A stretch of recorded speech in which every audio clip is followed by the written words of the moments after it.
You ain't scare me straight. You just don't scare me like this. Eat that meat. Welcome to the motherfucking meat show. You will be my bitch. What's up, you guys? It's Junior Pretty Head, and welcome back to my YouTube channel.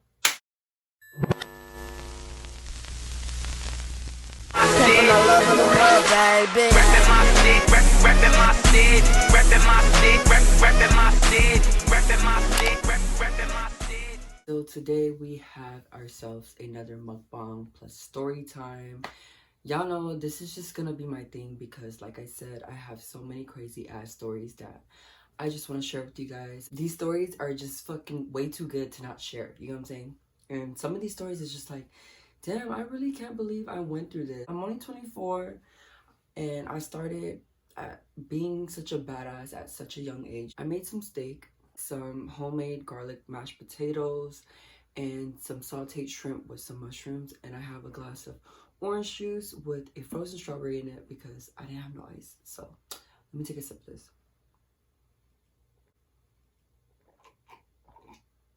My food was kind of sitting, okay? So don't judge me because I had to cook, get ready. My homeboy called me up like, I'm hungry. So he was like, make me some food, please. And I was like, okay, whatever. Let's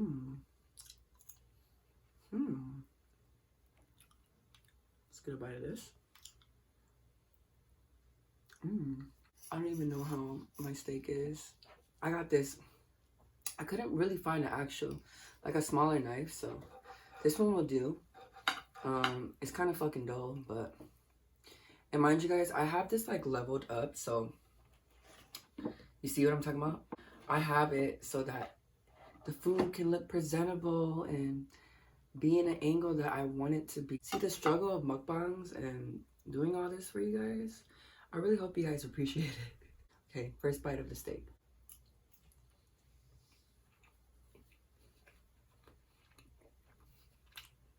I think I want some hot sauce. I went ahead and I just cut my steak off camera because I know that struggling trying to cut this damn steak and tell you guys the story at the same time, it's just not gonna be cute.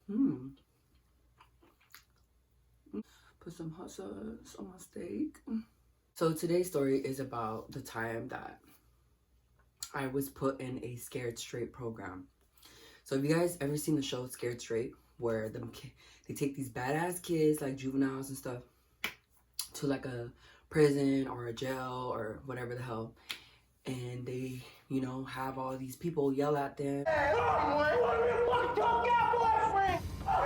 Y'all remember that episode of that white girl where she was outside and she was like, gang, gang, gang. Gang, gang, gang, gang, gang. You know what I'm talking about? They have all these gangsters and shit yelling at these little kids like, you think you fucking hard?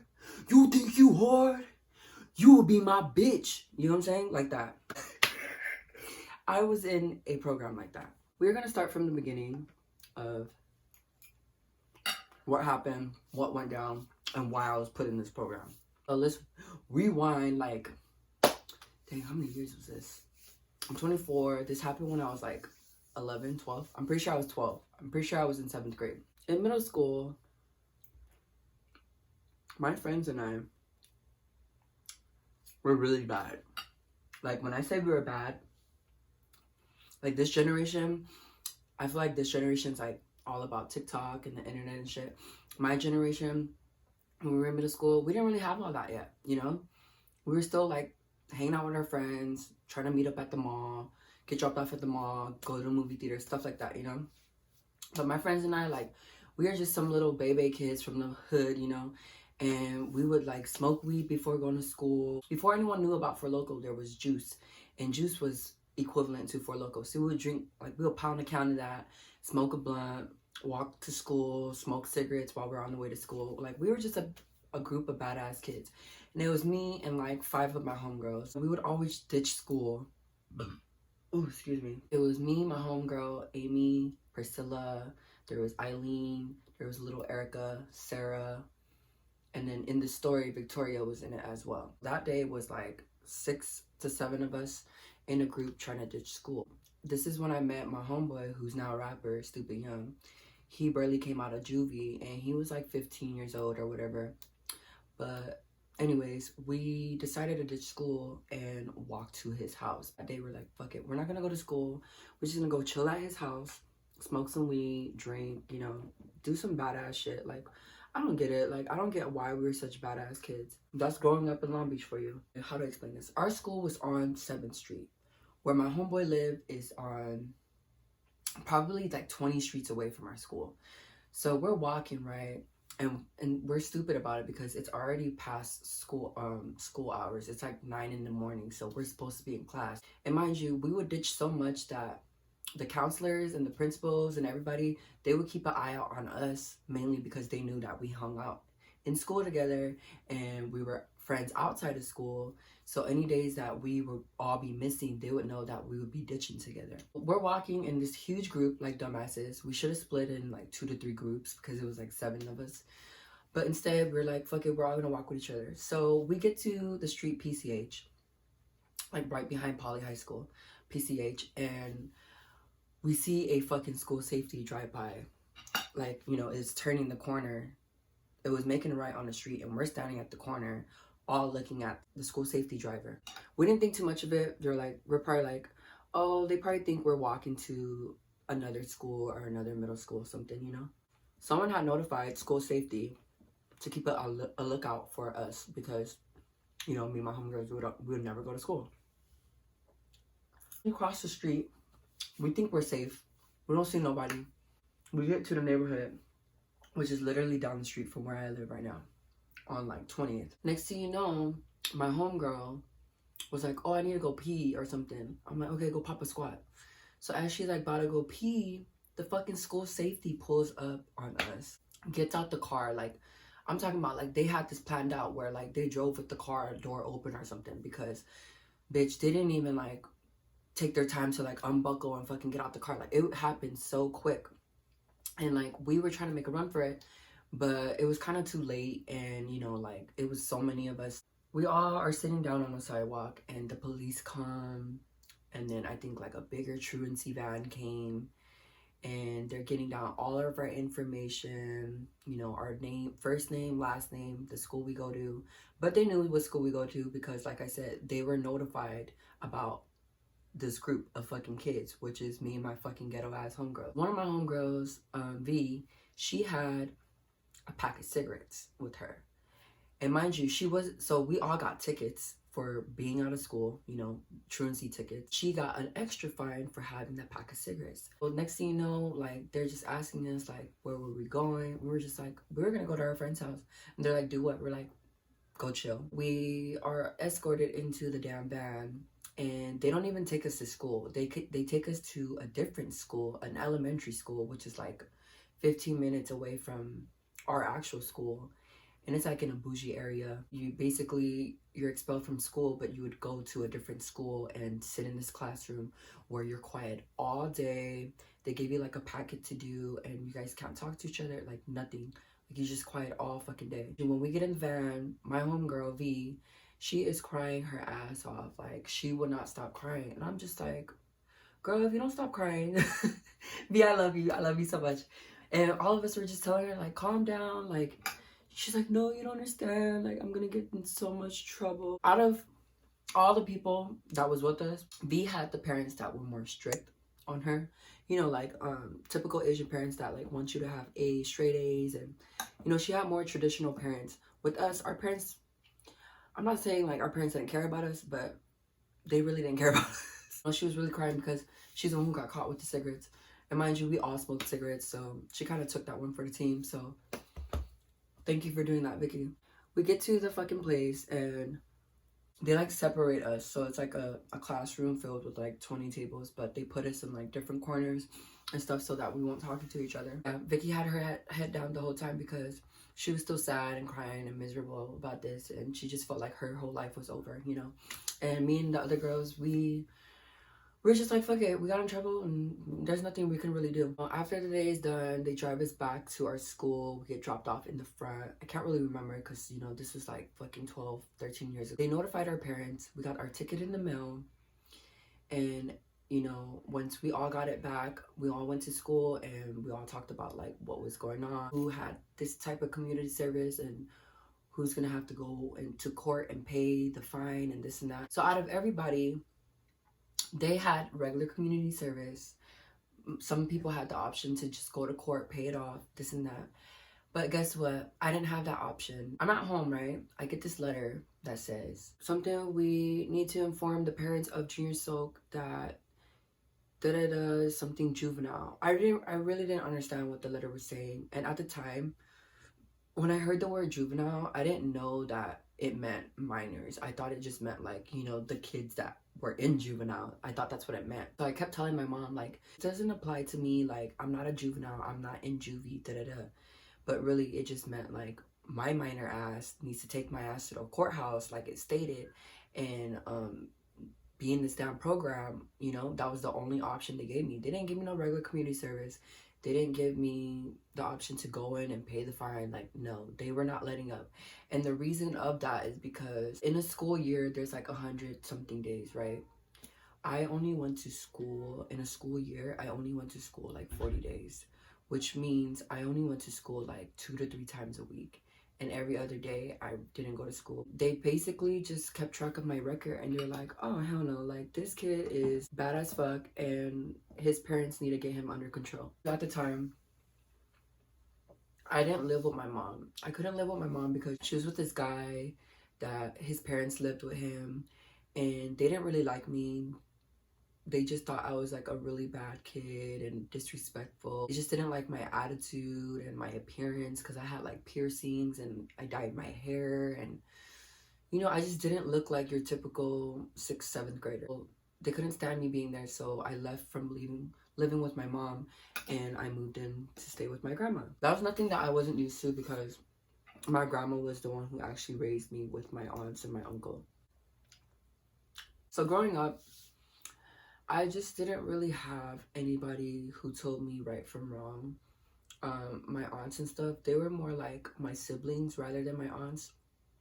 So anything that I did, especially because I was raised by them and I was the only grandkid that was raised by my grandma and them, everyone was like lenient on me. Like if I started smoking, they'd be like, they wouldn't be surprised. I mean, you know, they would tell me here and there like I shouldn't do this or that, but you know, I didn't listen, and it was just like a slap on the wrist type of thing. Like, no one was gonna like lock me in the house and tell me like I can't do this or you're fucking grounded. Like, I didn't have curfew, I was never grounded, none of that. My mom and I, just one day, the letter told us the date that we had to go to the courthouse. And at the time, she didn't have a car. Only her boyfriend did. I think my uncle dropped us off like at a certain time, and we thought that we had to be there, you know, early, or we can go anytime because we're just gonna meet with someone, talk to them about the program, and that was that. But no, mind you, we got there like at like probably 11 in the morning, and the program didn't even start until like 6 p.m. So I'm frustrated. I'm sitting outside, you know, waiting. I'm like, where the hell are these people? Where's the judge? You know, like, when damn program gonna start? I really feel bad for my mom because I used to put her through so much as a kid. Just because like I didn't live with her is one of the reasons why I felt like I didn't need to listen to her, and you know, like she wasn't the one taking care of me. So I was just like, girl, like you can't tell me anything. We're sitting there frustrated, you know, we're hungry, we haven't ate all day because we think like if we leave the damn courthouse, what if that program starts or whoever the judge might come and we might miss it or we might be late to it. So I think the only thing we ate that day or during the time that we was waiting was like chips from the vending machine or whatever. There was this man that seen me kind of yelling at my mom because I was so frustrated that I was yelling at my mom like, we don't have to be here, like I'm not a juvenile, because like I said, I thought juvenile meant like a kid that was in jail. And she's just like, well, we're already here waiting, like, you know. But I was just really mad and just giving her attitude and just being a little fucking brat. So this man that I think he was like a lawyer or something that worked at the courthouse, and he seen me yelling at her and he kind of like pulled me to the side. He's like, hey, can I talk to you? I'm like, yeah, what's up? You know, I'm like giving him attitude like, what? He was just like, you know, I'm not your parent and I don't know you, but I can see that you are frustrated, and the way that you're talking to your mom, you're taking it out on her, and she's trying to be patient with you, and you know, you should be able to at least respect her because she time out of her day to bring you here because you decided to do something stupid and get yourself in trouble. And I was just like, he has a point. And I really didn't like when people were right, because I always feel like I'm right. That's when I calmed down. I was like, yeah, I know. He ended up reading the letter that was sent to me, and he was like, yeah, this does apply to you. And then he told me, like, juvenile, you know, applies to you because you are a minor that got in trouble. Time passes, and then I think it's like 6 o'clock or like 6:30, and the judge comes, and I start seeing all these families with their kids, one parent per kid. It's probably like 30 of us, I want to say. But it was like all these kids, like you see like these little cholo boys, these little gang members, you see like people that look innocent. You just see all these kids that obviously got in trouble. So we get inside, we all are seated there, and then the judge explains to us why we were brought to the courthouse and what the program was about, this and that, and da-da-da, and just breaking everything down. We had to stand in a line, and the judge is basically asking us like what we were there for or why we got in trouble. So everyone was going around like, oh yeah, I got in trouble for being truant. I got in trouble for violating my probation. I got in trouble for getting into a fight. I keep losing my train of thought. They go through all the 30 kids, and then it gets to my turn. The judge was like, oh, what are you here for? I'm listening to all these kids and them stating their reasons as to why they're being here. My dumbass forgets that the term that I'm supposed to use to him is truant. So he's like, why are you here? And I'm like, for ditching school. He starts arguing with me. He's like, that's not the term. I remember being so frustrated and giving him attitude that I just stormed off. I literally walk off, and all these other kids and these parents are looking at me like, I still have anger issues. It's not as bad as before, but when I was younger, my anger issues were really bad. So anytime I was angry, I would always go off, and I'm like this, and I'm going like this, talking like this, and I'm just like, ooh, I fucking can't stand this judge. And anytime that I was angry, I would just cry. One of the parents came out, and they were just like, you know, you need to calm down, like, just go back in and, you know, talk to the judge and have some respect. So I went back in, you know, everyone's looking at me like this dramatic ass little fucking bitch. So I come back in, get back in line, and I'm like, truant. You know, I'm here because I was fucking truant. Ditching school, motherfucker. So after the judge had explained everything, we were able to like talk to other kids and other parents about, you know, like why they were there and kind of get to know each other. And I ended up meeting my homegirl Kay. Shout out to my homegirl Kay. You know, it's funny because she's lesbian, and at the time, she had asked me if I was gay, but I didn't label myself as gay. I identified as bisexual because at the time, you know, that's what I came out as. And so she didn't ask the right question. She just asked if you were gay. So obviously I said no. If she would have asked me if I was bi, I would have said yes. But, you know, at the time, it was just like, I don't know, I guess a part of me kind of just didn't want everyone to know or didn't want to confirm anything. So I just left it at that. But her and I became really close during this program. We had to go to this program like, I think it was once a month for 4 months. The judge explains to us that we have homework. We basically have to document every fucking thing in an agenda that we did every day. And we didn't only had homework, our parents had homework too. My mom, she doesn't speak English that well. And at the time, we didn't live together. The system didn't know that I was living with my grandma. You know, my address was still at where my mom was living. It was saying that she took care of me, whatever. I would have to call my mom every day, tell her what I did. I would have to ask her what she did. She'll be like, oh yeah, I wake up, I cook for him, I wake him up for school, I make him like noodles or breakfast. Then we take him into school. We drop him off, make sure that he goes in. I would be like, oh yeah, I went to school, and I would talk about like what I would be learning and studying. And me and my mom's schedule had to match up, or else we could have got in trouble. And we were gonna flunk, and I would have to take the fucking program again. Can you believe that? I think it was the second or third time that we went to check up with the program. They did this thing where it was like a surprise. They pretty much dressed us up all in these fucking orange jumpsuit, like if we were fucking prisoners. They put us in a jail cell, and out of fucking nowhere is all these ex-gang members, ex-druggies, you know, people that used to be in prison. And I wasn't naive. Like, I knew these people weren't in prison no more. I knew that they weren't still out on the streets gangbanging and doing all this. You know, they were just troubled people. And these people get paid, or they get, you know, they probably live in a rehab facility, and they come and they volunteer and do these things. We go into this damn jail cell, and we start getting yelled at. There was this cholo. He had like LA tatted on his face, like a big ass, like it wasn't a small LA, it was like huge. But he was so damn sexy. Oh my god. He was so fucking fine, y'all. Cholos. I don't know if I would date a cholo, but fuck, almost deaf. We can get it on. We're all sitting down. Everyone's getting yelled at. The hardest dudes, like the ones that came in there like not scared, or like they're like super banged out in this, thinking they real hard and shit, we're getting yelled at, and they were like crying. You crying! You crying! Your hard ass! Like, they're like, you think you hard? Like, you be my fucking bitch.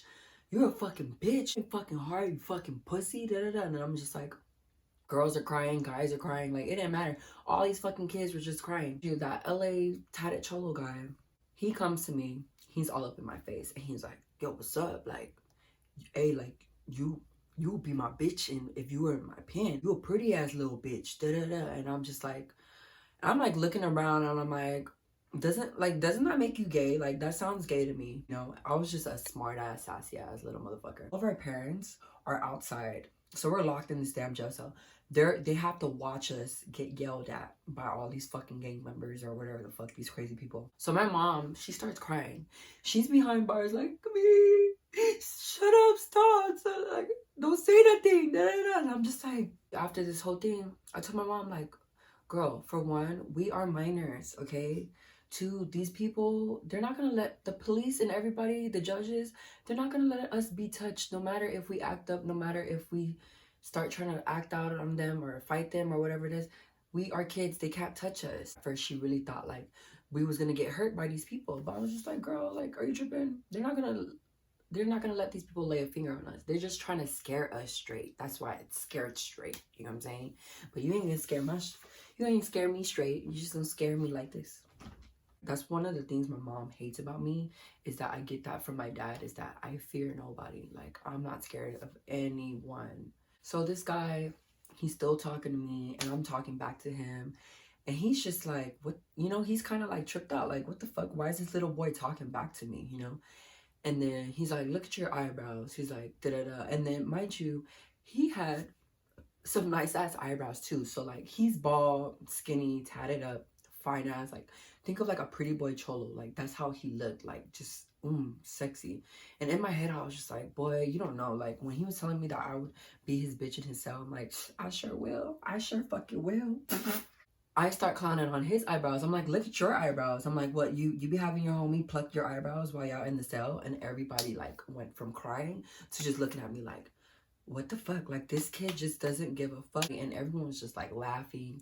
Even some of the like people that were yelling at us were laughing, like, oh shit. After they were done yelling at us, that's when they pretty much confessed to us that they weren't here to really do that. They just wanted to scare us and talk some sense into us. And then, you know, obviously after they just give us advice, like, you know, they told us their stories about what they went through and why we shouldn't follow their footsteps. He came up to me, he was like, I like you. He's like, you got a little fire in you. He's like, you got a smart mouth, but I like how you stood your ground. He was just like, I can tell, like, you are a pretty boy and you seem like a smart and bright kid. He's all like, you know, I just want to know, like, what path are you in, and like, why are you being influenced by your friends, or if I'm being, he just wanted to know, like, if I was being, and he kind of asked me, like, you know, what do I enjoy doing? And I told him that, you know, I was a dancer because I did dance at school, and I pretty much danced my whole life.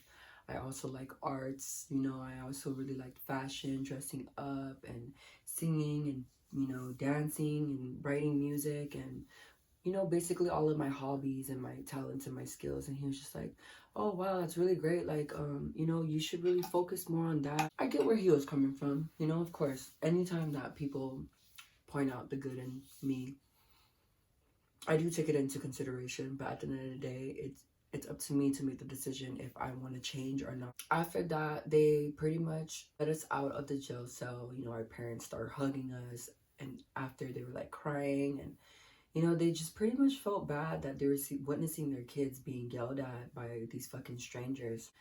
It was like torture for them, you know? It was really sad, to be honest.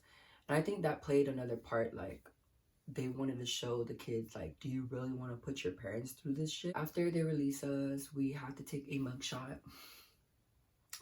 Oh yeah, so actually, yeah, this was the second time going there.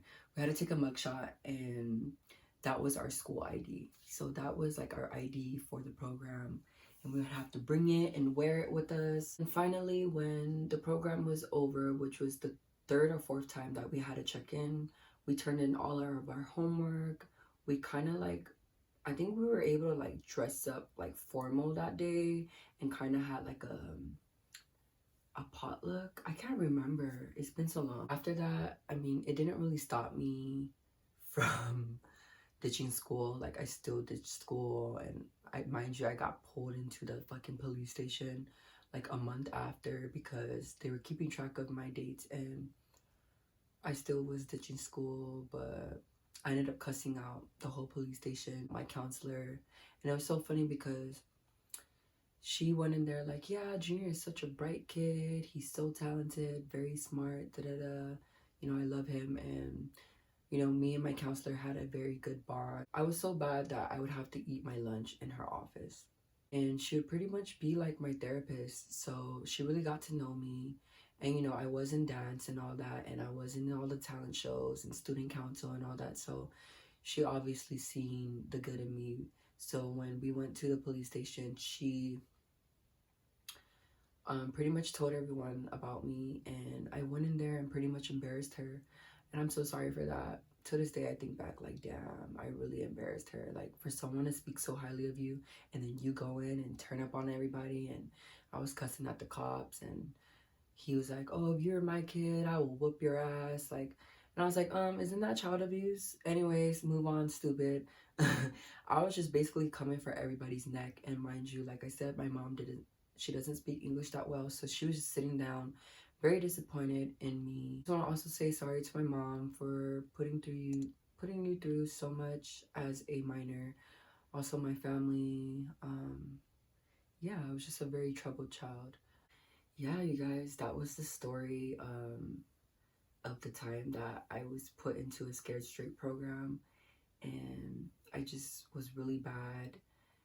And I made a good friend, which is my friend Kay. Her and I still keep in contact until this day. My advice to all the kids nowadays would be just go to school, put your energy into the things that you love doing, like your hobbies, your skills, or anything like that. Make sure that it's a positive impact. And if you are acting out and being rebellious, I just really hope that you guys are safe and are able to get your mind back into track. I know that a lot of kids may act out just because of their living situation, or they feel like they don't have an adult role model to look up to or tell them right from wrong. And I feel like that played a really huge part in my life. But anyways, I hope you guys enjoyed that story. I just hope you guys take this story and apply it to your life. And yeah, I will see you guys in my next video.